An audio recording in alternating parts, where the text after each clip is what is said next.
नमस्कार, जय Shri Krishna. Welcome back to my channel spiritual and material life में आप सभी का स्वागत है। अगर आप नए हैं तो चैनल को सब्सक्राइब करना ना भूलें और वीडियो अच्छा लगे तो लाइक जरूर करें। आइए हम बात करते हैं कि भक्ति के बारे में। कई जन्म के फल जब जागृत होते हैं, यानी हम कई जन्मों से अगर भगवान की ईश्वर की भक्ति कर रहे हैं और वो जो पुण्य इकट्ठा हुआ है वो जब फलित होता है तब हमें ईश्वर की भक्ति करने का मौका मिलता है। यानी भगवान की कृपा से वो प्रसन्न होकर हमें भक्ति का वरदान देते हैं। 100 जन्म तक तपस्या करने के बाद, 100 जन्म तक जो है मंदिर के चक्कर लगाने के बाद हमारे हृदय में भक्ति का एक अंकुर फूटता है। तब जाके ईश्वर प्रसन्न होते हैं और हमें भक्ति का वरदान देते हैं। तब जाके हम भक्ति कर पाते हैं। ऐसा नहीं है जो भी कर रहे हैं उनके कई जन्मों के पूर्ण होंगे। जब वो जागते हैं तब जाके हमें भगवान की स्मृति आती है, तब जाके हम उनकी भक्ति का ख्याल हमारे दिमाग में आता है। और ऐसे ही कई जन्म भक्ति करने के बाद उस भक्ति से जो पुण्य अर्जित का फल होता है तब जाके हमें गीता का स्मरण होता है, यानी गीता का ज्ञान प्राप्त करने का, गीता पढ़ने का शुभ अवसर मिलता है।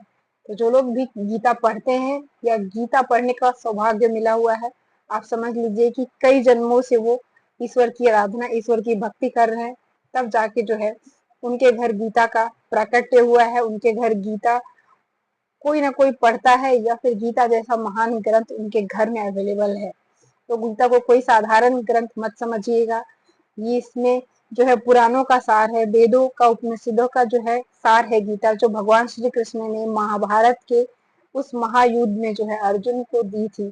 और वो केवल अर्जुन को नहीं दी, हम सभी को दी थी, ताकि हम जब भी अपने जीवन में संघर्ष करें या फिर बहुत मुसीबत में हो, ऐसी परिस्थिति में हो जब हमें कोई रास्ता नहीं नजर आए, तब हम गीता का स्मरण करें, गीता का पाठ करें, गीता का अध्ययन करें। क्योंकि गीता हमें रास्ता दिखाती है, मार्ग दिखाती है कि कैसे हम अपने जीवन के कठिनाइयों से बाहर निकल सकते हैं, कैसे हम अपने जीवन में ईश्वर की भक्ति कर सकते हैं, कैसे हम ईश्वर को प्राप्त कर सकते हैं, कैसे हम मोक्ष को प्राप्त कर सकते हैं, कैसे हम अपने भौतिक कार्यों को करते हुए कैसे ईश्वर की आराधना कर सकते हैं।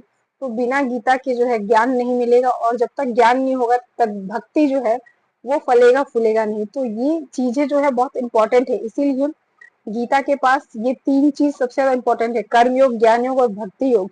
इन्हीं तीनों को लेके जो है गीता का पूरा 18 अध्याय है और 700 श्लोक है, जो इसी तीनों योगों की चर्चा करती है। और इसमें सभी चीज को कवर किया गया है। जितने भी आपके प्रश्न है, जितना भी ब्रह्मांड है, जितनी भी जिज्ञासा है, सभी गीता पढ़ के केवल आपकी जो है दूर हो जाएगी।